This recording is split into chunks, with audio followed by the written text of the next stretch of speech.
अगला next question 4 है, यदि चतुर्भुज के शीर्ष निम्न हो तो ज्ञात कीजिए वह कौन से चतुर्भुज होगा। तो हमें इसे काटती तल पे ड्रॉ करना है। ठीक है, तो ड्रॉ करते हैं। पहले मैंने कहा इसका नाम डाल देता हूँ। ये ए है, मान लीजिए बी है, ये सी है, ये डी पॉइंट्स है। ठीक है, इजीली हो जाएगा काम करना हमारा। अब बात करते हैं 1 1 है। पहला सवाल हम शुरू कर रहे हैं 1 1 वाला। तो 1 1 का मतलब है कि ये प्रथम चतुर्थांश में, सारे प्रथम ही चतुर्थांश में स्थित हैं। इस विशेष ध्यान रखेंगे, सारे प्लस का प्रथम चतुर्थांश में स्थित होगा। तो 1 1 की बात करें तो 1 और 1 1 का लोकेशन यहाँ पे होगा। ठीक है, अब बात करें जब 1 1 मैंने स्थित कर दिया, इसका नाम मैंने डाल दिया ए बिंदु। ठीक है, अब बी वाला क्या हमारा 2 4। ठीक है, 2 4, तो 2 4 का मतलब प्लस का 2 और 4 वाई एक्स पे चलेंगे हम, ये एग्जैक्ट बिल्कुल उसके सीध में। तो ये हो गया हमारा, इस जगह हो गया। ठीक है, 2 और 4, इसे लिख भी दें कोई दिक्कत नहीं है। इसका नाम है हमारा बी। ठीक है, इसका नाम था हमारा ए, और इसका कोऑर्डिनेट्स क्या था हमारा, इसका कोऑर्डिनेट्स था 1 और 1। ठीक है, अब बात करते हैं, ये हो गया 8 4 का। 8 4 का मतलब है एक्स एक्स पे चली गई दूरी 8 है और वाई एक्स पे चली गई दूरी 4 है। तो 8 4 का लोकेशन एग्जैक्ट यहाँ बिल्कुल सीध में ले लेते हैं हम, इस तरह मान लेते हैं। ठीक है, यहाँ पर हो गया हमारा। तो ये हो गया हमारा 4 और 8 यानी कि 8 4। तो ये हो गया हमारा 8 4, इसका नाम मैंने सी डाल दिया है। अब अगला पॉइंट है हमारा 10 और 1। 10 1 का मतलब है एक्स एक्स पे चली गई दूरी 10 और वाई एक्स पे चली गई दूरी 1। तो ये एग्जैक्ट आपका लोकेशन यहाँ पर आ जाएगा। इसका ये डी है हमारा 10 और 1। अब इन चारों पॉइंट्स को आपस में हम मिला देते हैं। तो मिला भी देते हैं, यहीं पे आप डैश डैश करके मिला दीजिए इस तरह से। तो इस तरह से मिला दीजिए, आप देखेंगे क्या बनने वाला है। इस तरह से मिला दिया मैंने, इस तरह से आपस में से मैच कर दीजिए।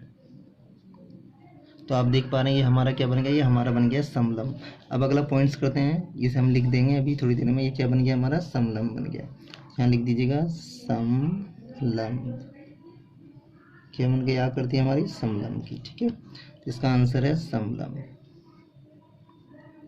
समलंब। अगला क्वेश्चन फर्स्ट हो गया। सेकंड बात करते हैं, तो ये सारे हमारे जो माइनस के तृतीय चतुर्थांश में स्थित होंगे। तो माइनस का 2 माइनस का 2 माइनस का 2 और माइनस का 2, इसका एग्जैक्ट लोकेशन यहाँ पे है। क्लियर। अब बात करते हैं माइनस का 4 और 2 का। माइनस का 4 2, एक माइनस का 4 2 की बात करें तो द्वितीय चतुर्थांश में आ जाएगा।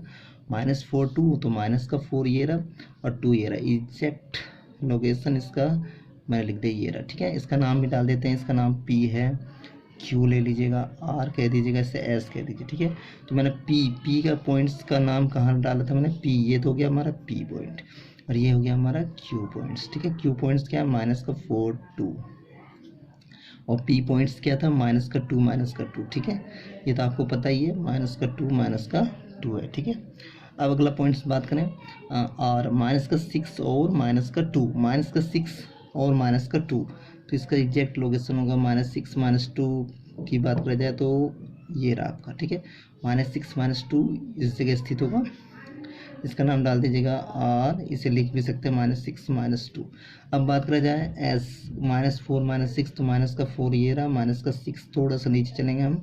तो ये हमारा जो माइनस का 4 है और माइनस का 6, तो ये यहाँ पे आ जाएगा आपका। इसका नाम है हमारा एस, माइनस का 4 माइनस का 6 हो गया। अब इन्हें हमें क्या करना है, आपस में मिला देना। चारों पॉइंट्स को आपस में मिला देते हैं। ठीक है, मैंने चारों पॉइंट्स को आपस में मिला दिया। तो ये आकृति कैसी आपको दिखा रही है, समचतुर्भुज की। आप इस डायरेक्शन से देखिए तो सामने आपस में समांतर भुजाएं हैं और समान लंबाई की सारे भुजाएं की भी लंबाई समान है। तो ये हमारा हो गया समचतुर्भुज हो गया। क्या हो गया, समचतुर्भुज। इसमें आप लिख दीजिएगा सेकंड का आंसर क्या हमारा, समचतुर्भुज। तो क्या है ये, समचतुर्भुज। ठीक है, क्लियर। अब आपको समझ में आ गया होगा। ठीक है जी, इसमें भी आप लिख सकते हैं समचतुर्भुज है ये, समचतुर्भुज। यही हमारा आंसर। क्लियर।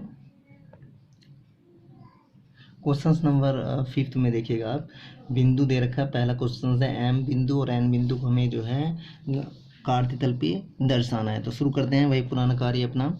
तो 5 और 3 है, 5 और 3 देखिए कहाँ पे, ये फर्स्ट प्लस का है 5, तो प्लस का 5 और 3 क्या माइनस में है, तो माइनस में नीचे आएगा 3। तो 5 और 3 हमारा क्या आएगा, प्लस का 5 और माइनस का वाई एक्स पे माइनस का 3। तो ये आ गया आपका डायरेक्शन। जस्ट इसके सीध में हम कर लेंगे, ये रहा आपका। ठीक है, ये हो गया हमारा एम पॉइंट। ये हो गया 5 और माइनस का 3। ठीक है जी, तो ये हमारा होगा चतुर्थांश में स्थित है, ठीक है। भुज, और इसे बोलते हैं भुज, इसे बोलते हैं कोटि। चलो और एम एन का देखते हैं, -3 है, तो -3 का मतलब है कि ये हमारा तृतीय चतुर्थांश में है, तो -3 और -3 ये रहा। इसका एग्जैक्ट लोकेशन इस जगह होगा, इसका नाम मैंने डाल दिया है एन, इसका कोऑर्डिनेट्स है -3 इन्हें आपस में अब मिला देंगे तो ये हमें फर्स्ट का सॉल्यूशन हो गया। हमें ये बिंदु को दर्शाने थे काटती तल पर। अब कह रहा है एम एन रेखा, दूसरे में है एम एन रेखा की लंबाई ज्ञात कीजिए। तो पहले हम इस रेखा को आपस में मिला देते हैं। अब ये रेखा एम एन हो गया, ठीक है। अब एम एन रेखा की हमें लंबाई बताना, तो सेकंड क्वेश्चन में लिखेंगे एम एन रेखा की लंबाई। तो एम एन रेखा की लंबाई निकालने का फार्मूलाज होता है, दो बिंदुओं के बीच की दूरी का सूत्र लगा देंगे। होता है आपका x2 - x1 का whole square plus y2 - y1 का होल स्क्वायर। इस फार्मूले में आपका x1 x2 इसमें से देख लेंगे, ये होता है x1 y1 x2 y2। Value put कर देंगे इसके अंदर, तो हम वैल्यू पुट करेंगे तो हमें मालूम होना चाहिए क्या है x1, तो पहले है x2, तो पहले x2 हमारा क्या है 5, माइनस लगाइए, फिर x2 माइनस x1 माइनस क्या हो जाएगा, प्लस का 3 हो जाएगा। फिर प्लस का निशान है, y2 क्या हमारे पास, ये y1 है तो ये y2 है, तो y2 क्या हमारे पास -3, माइनस का निशान ऑलरेडी इसमें है, फिर माइनस माइनस प्लस का 3 का स्क्वायर कर देंगे तो ये तो हो जाएगा 0, और ये हो जाएगा आपका क्या हो जाएगा 5 6 7 8 का स्क्वायर, ये हो जाएगा 0, ठीक है। तो इससे हम इसे काट देंगे स्क्वायर, तो बाहर निकल जाएगा 8 इकाई। इसका आंसर आ गया हमारा। इसकी टोटल जो है लंबाई क्या है, एम एन रेखा की लंबाई कितनी आ गई, एम एन रेखा की लंबाई आ गई हमारे पास 8 इकाई आ गई है, ठीक है। स्टार्ट करते हैं क्वेश्चंस में क्या हमारा ध्यान दीजिएगा, रेखा एम एन पर स्थित बिंदु ए बी सी को ज्ञात कीजिए। जब ये रेखा हमने खींचा है, इस पे तीन बिंदु स्थित करना है ए बी सी बराबर डिस्टेंस पे, और फिर उनके निर्देशांक फाइंड आउट करना। तो मैं आपको करना सिखा रहा हूँ, ध्यान दीजिएगा। ये हमारे पास गिवन ये शर्त दिया हुआ था, ए बी सी बिंदु फाइंड आउट करना है। तो मैं एक रेखा खींच लेता हूँ यहाँ पे आपके सामने। ये रेखा हमने खींच लिया है, इसका नाम है एन और ये एम मैंने कह दिया, ठीक है। ये हमारे पास रेखा था, ठीक है। इसके कोऑर्डिनेट हमें मालूम है ऑलरेडी, 5 और -3 है, और ये है हमारे पास -3 और -3, ठीक है। मैंने कहा चलो बिंदु ए जो है इसके मिड पॉइंट पे स्थित होगा, ए यहाँ पे स्थित होगा। तो अब इसके कोऑर्डिनेट्स क्या होंगे, इसके कोऑर्डिनेट्स निकालना बहुत ही आसान है। फार्मूला होता है हमारा मध्य बिंदु के निर्देशांक से, मध्य बिंदु ए के निर्देशांक, मध्य बिंदु एक निर्देशांक का फार्मूला लगा देंगे तो हमारा ए बिंदु का निर्देशांक आ जाएगा। आपका फार्मूला होता है x1 + x2/2 और y1 + y2/2। इसमें वैल्यू रख देंगे, ये है x1, ये है y1, ये आपका x2, ये है y2। तो वैल्यू रखिए इसके अंदर। तो आप जैसे वैल्यू रखेंगे तो x1 क्या है -3 और x2 कितना है +5/2। इसी प्रकार y1 कितना है हमारे पास 3 है, और y2 हमारे पास कितना है माइनस प्लस माइनस ही हो जाएगा /2। इन्हें आप सोल्व करेंगे तो हो जाएगा, घट के 2 आ जाएगा, 2/2 ये हो जाएगा 6/2। इसे और डिवाइड करेंगे तो आ जाएगा 1, और ये आ जाएगा -3।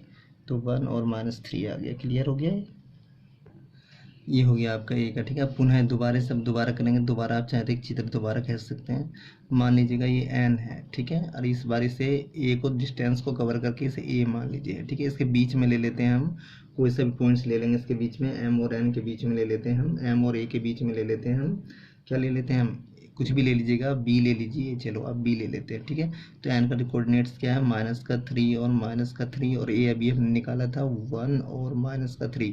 तो हमें इसे फाइंड करना है, इसे मिड पॉइंट फार्मूले से ही फाइंड आउट करेंगे। तो कैसे फाइंड आउट करेंगे, तो यहाँ लिख देता हूँ मैं डायरेक्ट बी के निर्देशांक, बिंदु बी के निर्देशांक फाइंड आउट कर रहा हूँ।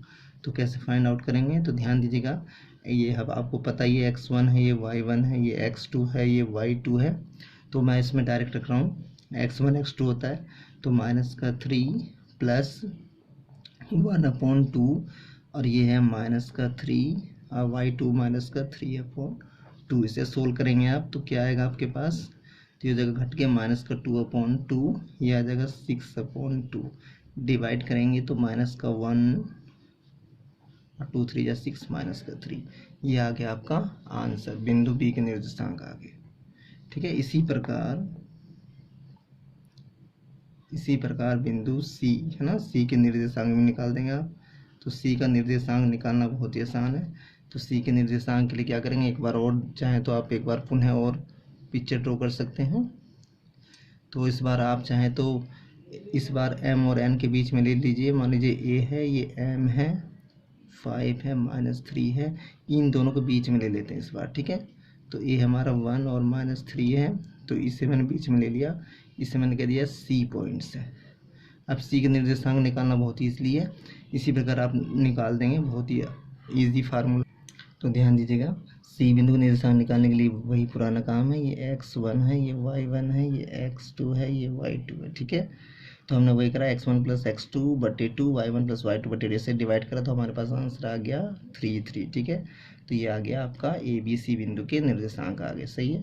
तो हमारे पास ये ध्यान रखेंगे आप, तो अब आप समझ गए होंगे। एक तो हमारे हो गया C, ये हो गया हमारे पास B, और ये हमारे पास हो गया A। कहाँ A का निर्देशांक, ये है A का। तो सारे फाइंड आउट हो चुके हैं, क्लियर है, समझ में आ गया होगा आप।